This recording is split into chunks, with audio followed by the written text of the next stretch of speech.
Tapi benda ni diorang buat duit tau. Betul tak? Diorang buat duit kan. Nak apa? Masuk. Okay, dapat RM50,000. Okay. Masuk. Tapi berdosa lah duit haram. Kau nak masuk, lepas tu makan, beli duit tu Bagi beli anak makanan. bini, yeah. Lepas tu anak bini. Lepas tu masuk dalam darah. Jadi daging. Tobat lah bang.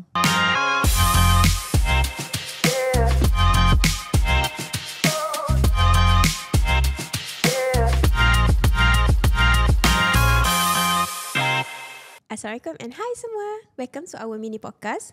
Hana, hari ni kita nak sembang tentang topik yang berat dan sensitif, tapi benda ni berlaku real. Ya, kita tak akan cakap benda ni dengan ada gosip tau Farhin. Kita bukan nak buka aib sesiapa. Kita cuma nak sembang sebagai masyarakat. Sebab benda ni berlaku depan mata kita. Ya. Dekat negara kita pula tu. Hana tahu tak, a few days ago kan, ada kes yang 202 lelaki tu yang ditahan dekat sebuah spa. Ada. Tentang aktiviti songsang. Ada baca. Ramai Benda ni terkejut. viral. Ramai terkejut, tapi I baca komen, benda ni macam something yang orang normalize. So ramai juga yang tak terkejut. Faham? Sebab benda ni reality tau Farhin. Sebab kan golongan macam ni dekat Malaysia sangat ramai. Cuma diorang hidup dalam keadaan senyap dan blend in. So ramai juga yang struggle seorang-seorang sebenarnya. So hari ni kita nak borak, bukan nak judge, tapi kita nak faham tentang golongan ni daripada pelbagai perspektif. Okay. So first, kejadian ni bukan first time tau. Setiap tahun ada je operasi serbuan. Cuma yang ni viral sebab jumlahnya ramai Farhin. Betul. 202 orang, okay. Ramai kan? Ramai lah. Tapi yang jadi benda ni terkejut sebab mostly warga tempatan. Betul. Sebelum ni kita tengok serbuan-serbuan mostly warga asing. Tapi kali ni ramai warga tempatan. Iya, kaum sendiri pula tu. Ya. Ada yang muda tau. Ada yang tua. Macam mana? Entahlah. Tapi kan I baca, ada yang kata macam, banyaknya. Tapi sebenarnya inilah reality. Biasanya komuniti yang melakukan aktiviti songsang ni, dia wujud je. Tapi orang tak perasan sebab biasanya dia jalankan aktiviti tu secara underground. Kebiasaannya dekat spa ataupun private event. Private event? Bahayanya private event. Kan? And benda ni kan buat kita reflect tau. Bukan nak cari salah siapa. Tapi kenapa tempat-tempat macam ni penuh? Apa yang berlaku sebenarnya dekat belakang tabir masyarakat? Tapi kan Farhin, saya tak sangka sebenarnya tempat tu spa. Ya, saya pun sangat tak sangka. Saya macam, wujud tempat macam tu? Ya, macam, okay, tak nak pergi spa dah. Tapi kan ada yang cakap, they choose that life. Tapi kalau kita betul-betul kenal dunia ni, kita akan jumpa ramai sangat golongan yang, contoh kita ada juga yang dilahirkan dengan naluri yang berbeza. Betul. Contoh macam kita secara lumrah, kita dilahirkan untuk rasa sayang dan rasa suka kepada lain jantina, betul tak? Betul. Tapi ada juga dekat dunia ni, dia dilahirkan dengan naluri suka sesama jantina. Macam mana tu Hana? Kita kena cakap jujur lah kan Farhin, Malaysia ni konservatif. Nak buka cerita pasal sexual orientation pun, dia takut. Kita takut nak cakap. Sebab kan kalau kita cakap, pandangan berbeza. Pandangan yang negatif tu banyak. So kita banyak simpan seorang-seorang sampai mental health pun drop. Betul.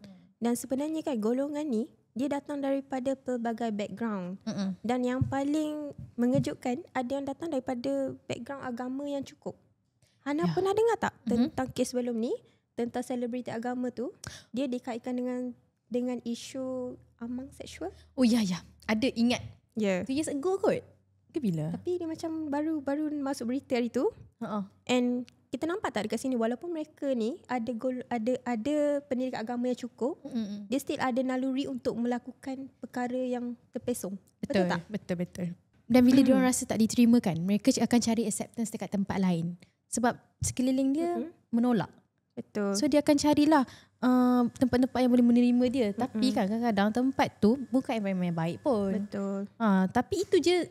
Tapi itu je ruang yang tak judge diorang. Betul. So I pernah baca tau hari tu, antara punca kenapa komuniti ni ramai tapi senyap, because rejecting them doesn't make them strict, but rejecting them just make them hide. Exactly. Bila society menolak diorang ni, tak nak terima, tak nak dengar, diorang akan carilah ke poket-poket yang underground. And sometimes tempat underground tu bahaya dari segi keselamatan, kesihatan dan juga moral. So bila keluar isu tentang 202 orang yang tertangkap tu, kita bukan nampak satu kes je tau. Kita nampak yang ekosistem golongan golongan songsang ni wujud sebenarnya. Betul. Betul tak? Betul. One thing yang kita tak nampak Farahin, sebenarnya kan ramai actually nak berubah. Betul. Tapi throughout the journey, diorang ni struggle antara masa depan dengan masa silam diorang. Betul. Dia stuck. Betul. Sebab bila dah jadi habit, dia rasa macam sebab benda tu dah jadi habit. So benda tu sangat susah untuk melakukan satu perubahan. Betul tak? Oh, by the way, I ada story. Okay, yang ni I suka. Okay, tiba-tiba teringat pula. Okay, masa zaman I study dulu, masa nak buat FYP, kita orang dapat everyone akan create group. So dalam group tu ada 5 topik, berapa topik tak? Seorang kena buat movie, seorang kena buat doku. So my team dapat doku. Okay. Dan kita orang tak tahu nak buat apa. So kita orang direct dengan lecturer nak buat apa. Ni lecturer cakap, I nak cabar you guys boleh? Okay. You buat topik pasal maknyah. Wow, interesting. Yeah, I study kat Kuantan tau masa tu. Kuantan is very famous with maknyah-maknyah punya lorong. I know. Ada satu. Mesti pergi cari No. I ada tengok satu tempat. No. Ada pernah lalu dekat TikTok. Yang lorong tu Yeah. Sebab masa tu I tengok dia lalu dekat FYP and then dia cakap orang Kuantan mesti tahu ni kat mana. Yeah. And then ramai sangat golongan-golongan ni dia tunggu dekat lorong tu. Ya, betul. Dia tunggu dekat lorong tu nak cari customer. Betul Ana? Betul. I tak pernah pergi lalu. tapi kita pernah lalu. Lorong tu very cerah tau. Banyak gila lampu kat atas tu. Dia dah pasang lampu. Kerajaan Kuantan pasang lampu sebab lorong tu sangatlah hotspot. So tak kena ambush langsung dengan dia orang pandai. Dia macam relax. Tapi kan kat situ sangatlah sarkastik tau. Ada satu papan tanda dekat situ. Apa yang saya tak ingat, tapi dia berkait dengan kematian. Macam dia mengancam kalau dia orang tak tersentuh tak tahu kan. Okay. So me and my team usahalah cari-cari orang. Lepas tu kita orang dapat tahu yang kita orang punya ustazah dekat college tu pernah contact dengan Mak Anyah untuk bagi talk. Rupanya Mak Anyah tu dah berubah. So kita orang direct lah dengan Mak Anyah tu. Pakcik apa yang tak lupa nama dia apa, tapi dia sekarang dah bekerja dekat pejabat agama. Wow. Ya, dia jadi better tau. Dia yang mencari maknya lain untuk tolong berubah. So masa buat doku tu, dia bawa lah jumpa geng-geng dia. Memang lembut. Geng-geng yang lembut. So geng-geng yang lembut tu dah berubah? Belum fully. Tapi dia masih perempuan. Dia body pun macam perempuan. Okay. Tapi so maksudnya dia perempuan tu dia tukar semua aset dia ke macam mana? Tak tukar pun sebenarnya. Dia tak tukar pun. Dia still lelaki lah. Dia cakap mahal. Nak tukar tu mahal. Kos dia tinggi. Betul. So saya tanyalah one of the member tu macam kenapa macam gini. Dia cakap sebenarnya tu so lumrah average dia. Kawan dia tu umur berapa average? Saya jumpa tu dah 40 something lah. Tapi dia orang still buat lah kegiatan tu. Masih tapi tak sekerap dulu. So bila saya tanya dia kenapa macam gini, kenapa you guys, what makes you berubah macam ni? Dia cakap sebenarnya benda tu lumrah dia kecil. Suka berkawan dengan budak perempuan, suka main masak-masak. Dia tak minat benda-benda yang lelaki main. Faham. So memang jiwa dia, soul dia macam tu. Tapi bila dia besar, dia ke arah tu, ada kawan-kawan lagilah dia cakap as long as, aku tak kisah pun aku tak nampak perempuan, as long as aku nampak cantik dan seksi, dah. Itu je. Pakai je lah wig. Pakai wig? Pakai baju seksi lah? Itu je. Asal dapat duit. So pakai makeup semua macam perempuan? Pakai. Tapi dia tak ubah fully lah. Susah kan? Satu kos lah, benda tu mahal. Macam nak berubah seperti yang duduk kat Amerika tu tak boleh lah. Dia pernah duduk Amerika? Bukan. Okay, faham. Yang itulah, yang itu. Yang S. Okay. So bila tanya tu, dia cakap, kita orang nak berubah tapi susah. So bila ada pakcik yang lead tu, yang dah berubah betul-betul, totally berubah tu, dia cakap, kalau macam bulan puasa, dia orang akan pergilah ke masjid, semayang, belajar agama. Tapi ada hari akan jadi balik lah. Dia macam tak boleh nak 100% transition tu, tak boleh. So serious question. So kalau dia pergi masjid tu, dia sebagai lelaki ke sebagai perempuan? Sebagai lelaki lah kak. Okay. Tapi muka dia perempuan lah. Faham? So muka dia memang dah macam perempuan. Sebab dia make up kan. Lepas tu dia macam, muka dia kecil. Tapi kan kita boleh beza tau. Lelaki jadi perempuan jadi lelaki. Betul tak Ana? Betul. Daripada body dia pun kita dah boleh agak, ni lelaki ni bukan perempuan. Betul. Sebab tengok belakang pun dah tahu. Tapi kan Ana sebenarnya dia lumrah yang contohlah lumrah lelaki yang nak jadi perempuan ni kadang-kadang tu disebabkan daripada family juga. Sebab I ada member tau. Member lama lah. Masa I sekolah menengah dulu. Dia luaran lelaki tapi dia minat K-pop yang lembut-lembut. You faham tak? I minat K-pop kan ni? No. I tak cakap semua yang minat K-pop. Tapi dia macam lembut. Kat sana pun dah sa'ai. Tak, dia memang lembut. Okay, dia lelaki lah. Dia lelaki. Okay. Dan dia pernah cerita tau. Dia cakap sebab dia ada kakak-kakak, dia tak ada siblings lelaki. So dia anak tunggal? No, dia seorang je lelaki dalam family tu. Oh, faham. So atas bawah dia perempuan. Daripada kecil dia dah di-expose lah. Kalau ada siblings lelaki perempuan ramai, dia macam daripada kecil dia tengok kakak dia pakai cantik, kakak dia pakai heels. So bagi dia rasa macam benda tu cantik. Macam you cakap lah. Macam dia nak jadi cantik. So daripada kecil dia dah cuba pakai baju kakak dia. Oh. Yeah. Kakak dia bagi? Senyap-senyap kot I think. Sebab dia pernah cerita lah, dia pernah try skirt kakak dia. So masa kita kecil-kecil, faham tak? Kalau kita masa kecil-kecil, contoh dia tak adalah beza sangat dengan kakak dia. Contoh beza 2 tahun, 3 tahun. Paling adik lelaki semua pakai tudung je. Tapi dia cakap, nak tengok jadi muka siapa? Dia cakap dia cubalah pakai yang kakak dia. Kadang-kadang tu kan, kalau dia cerita, kalau semua orang dah tidur dalam family tu, malam-malam dia senyap-senyap keluar bilik, dia curi heels kakak dia tu. Ya, sumpah. Benda ni real. So dia curi heels kakak dia tu, dia pakai and dia duduk depan cermin. Dia rasa something yang I'm Vogue. dia rasa macam, faham tak? Dia rasa macam cantik. Faham tak? So daripada kecil sama saiz kaki dia. Mungkinlah kasut tu besar tapi biasalah budak tak tahu. Ya. So bila dia dah masuk sekolah, dia jadi lembut. So dia macam selalu dibuli lah. Dia tak adalah dibuli tapi biasalah diejek. So sebab you lembut. Saya macam kenal. No, dia tak sama sekolah. Dia tak sama sekolah dengan kita. Okay. So berdasarkan sebab I pernah sekolah dengan dia, so I nampak. Contoh kalau you lelaki, once you lembut, dekat sekolah dia akan macam diejek oleh lelaki. Betul. Geng-geng lelaki yang lain. Dia kena satu senior ni, dia style lembut-lembut sikit. Sama lah minat K-pop, melentik liuk macam tu kan. Memang kawan perempuan je lah. So memang starter pack ke? Tak kan? Ada je lelaki normal yang minat K-pop tapi normal. Ya, ada yang juga Okay. Tapi lepas tu sekarang kawan I tu yang lembut tu, sebab I ingat lagi masa I form 5, dia cakap dekat I, aku habis sekolah nanti aku nak jadi pramugara. Dia cakap macam tu. Wow. Ya, dia sebab dia pramugara ke pramugari? Pramugara. Tapi sampai sekarang lah dia macam lembut sikit. Dia Terus macam dia kerja apa? Pramugara lah. I tak tahu dia kerja apa sekarang ni, tapi I tahu dia kerja dekat airport. Tapi dia memang macam tu lah. Dia macam tak tahulah. Sebab dia tak kerja Sephora kan? Tak. Assist. Tapi alhamdulillah setakat ni I tengok social media dia tak adalah tukar diri dia jadi perempuan, tapi perwatakan dia still lembut. Still macam tu sikit. Faham. Macam tu. Sebab benda ni susah. Sebab dia dari kecil memang dia dibesarkan dengan benda ni. I pernah tanya tau, parents you tak marah ke? Lepas tu dia cakap macam tak marah.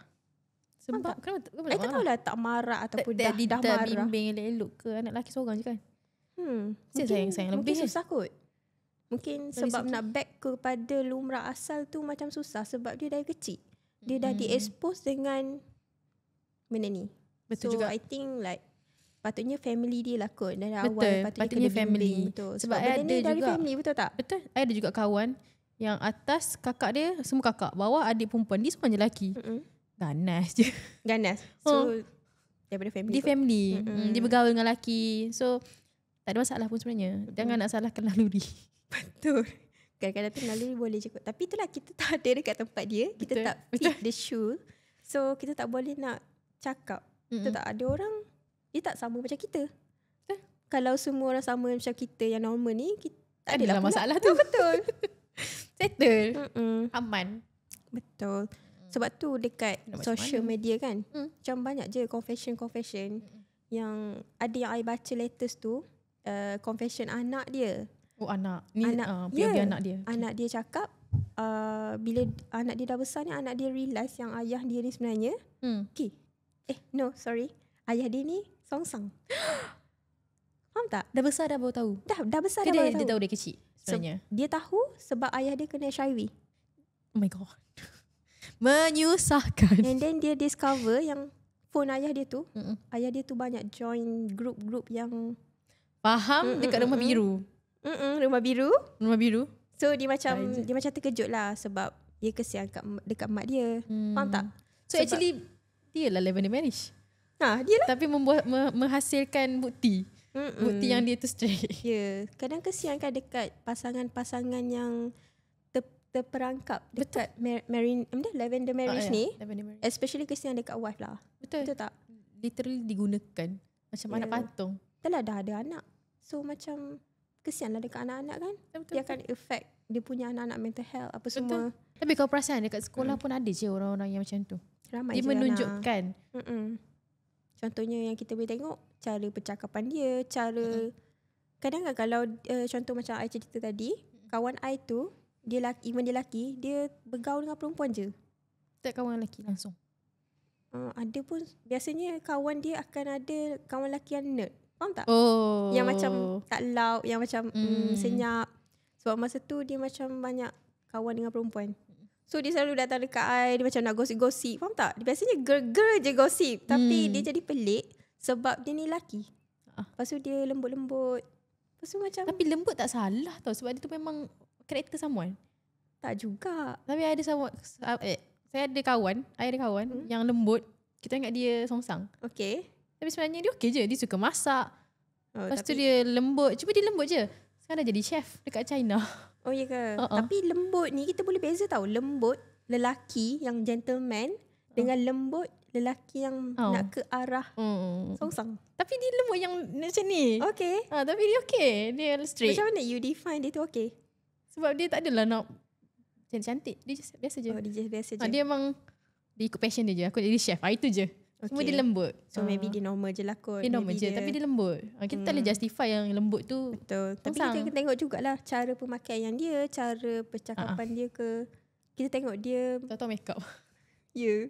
Kawan I tu pun dia make up. Dia cakap tau. Dia, kalau dia ada duit dia nak buat lip filler. Tak payah nak pakai tu so, je. Lip plumper. So kalau you dengar kawan lelaki you cakap nak buat macam tu, apa yang first yang come out dekat fikiran you? Serius lah? Ya. Kau kenapa? Ya, kita yang perempuan ni pun macam tak adalah terfikir nak buat lip filler. Tapi tu yang lelaki nak ke arah perempuan. Tapi dia ada dua tau kategori. Satu yang betul-betul straight je, nampak straight. Tapi dia still ada. Betul. Tapi yang dalam kes ni, dia lelaki biasa kan? Ya, dalam kes ni lelaki biasa. Yang literally memang man, yang manly. Yang dah kahwin. Ya. Tapi yang benda ni diorang buat duit tau.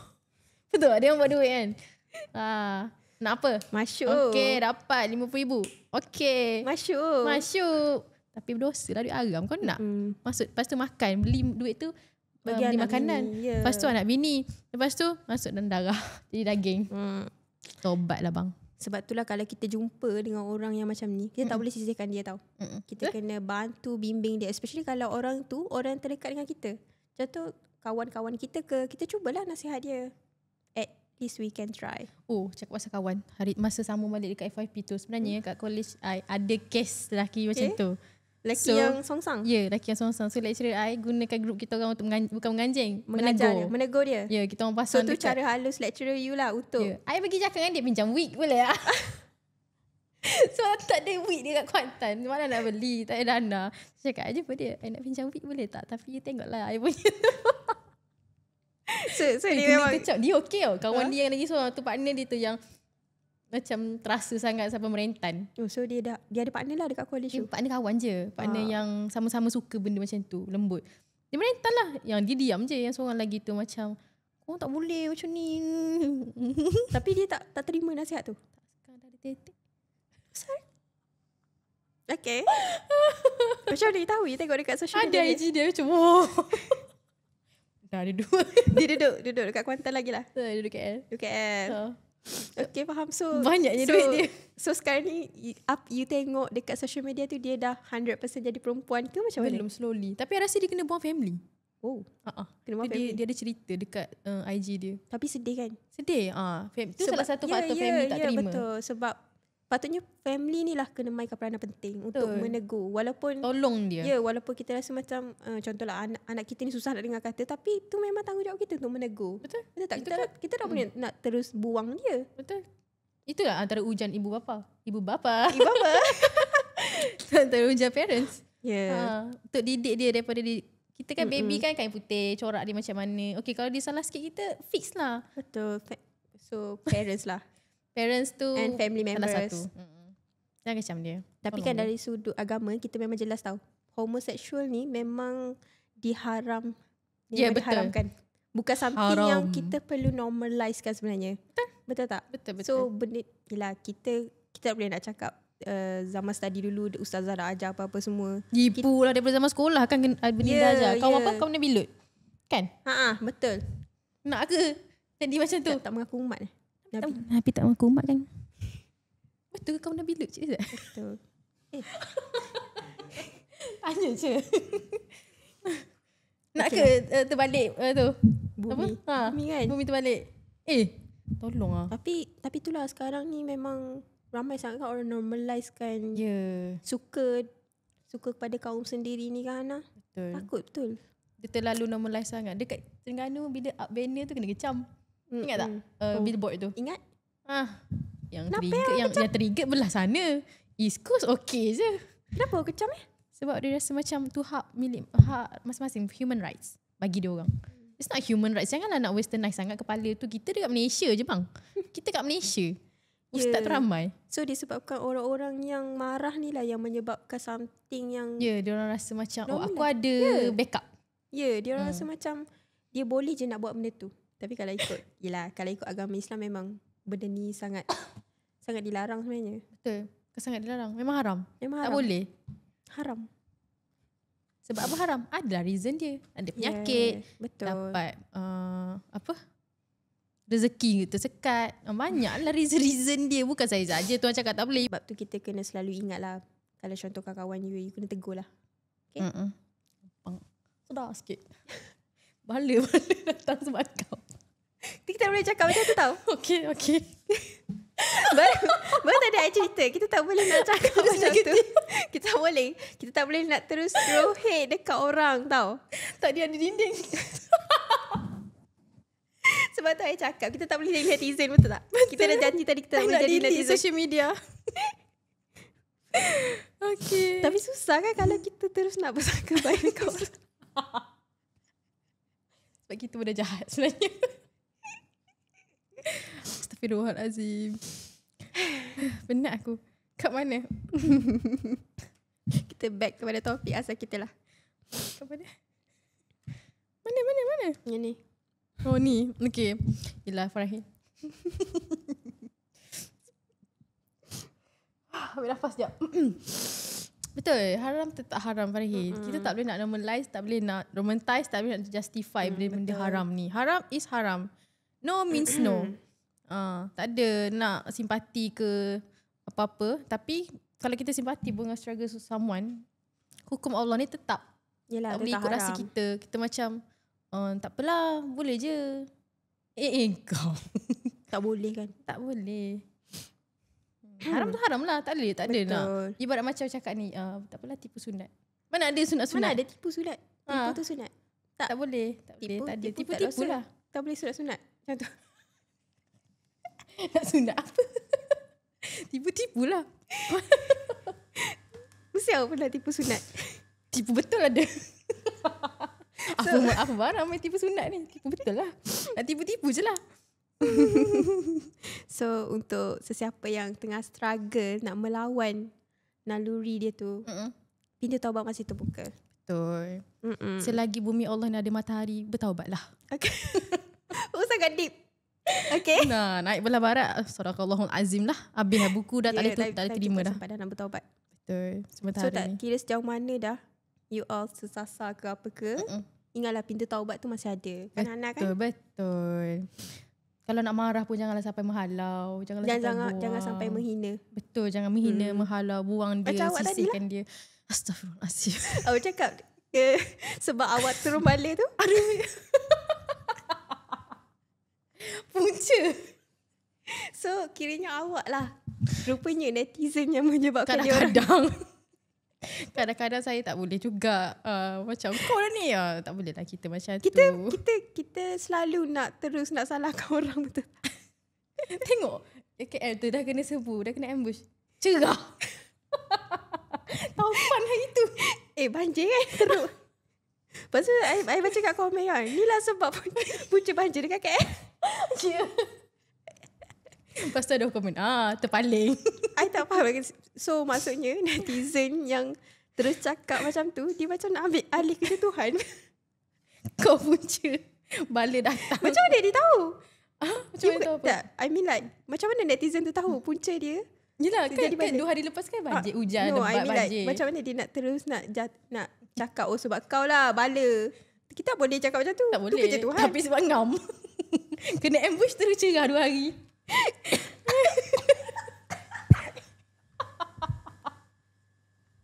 Sabar.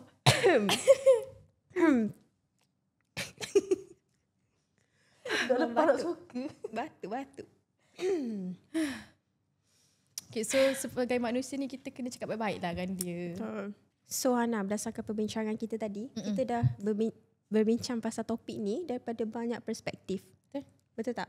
So conclusionnya dekat sini, bukanlah kita nak normalizekan benda ni, tapi kita kena tahu perkara songsang ni diharamkan dari segi agama. Betul. Haram tetap haram. Betul. Okay, tak boleh nak normalize, tak boleh nak romantise, tak boleh nak justify. So dekat sini kita sebagai masyarakat, kita kena saling ingat mengingati. So kalau kita nampak orang tu buat perkara yang salah, kita kenalah menegur, saling menegur. Betul tak Ana? Betul. So that bila kita tegur dia, baik dengan dia, rapat dengan dia, dia akan adalah rasa nak berubah tu, insyaAllah. Kita doakanlah dia. Itulah benda paling yang at least we can try, is we can advise dia untuk jadi better daripada yang sekarang ke. Who knows? One day kalau dia dapat jadi yang lagi baik daripada kita. Betul. We never know. Ending someone, we never know. Betul. Inilah orang cakap rahsia Tuhan. Betul. Inilah. Jangan nyanyilah nanti hujan.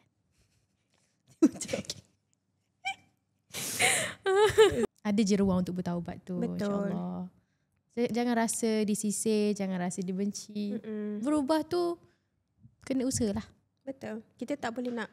Contoh kalau you orang yang melakukan perkara songsang ni, you jangan rasa benda ni macam susah. Sebenarnya, yelah susah memang susah. Betul. Tapi kalau you tak cuba, you tak tahu.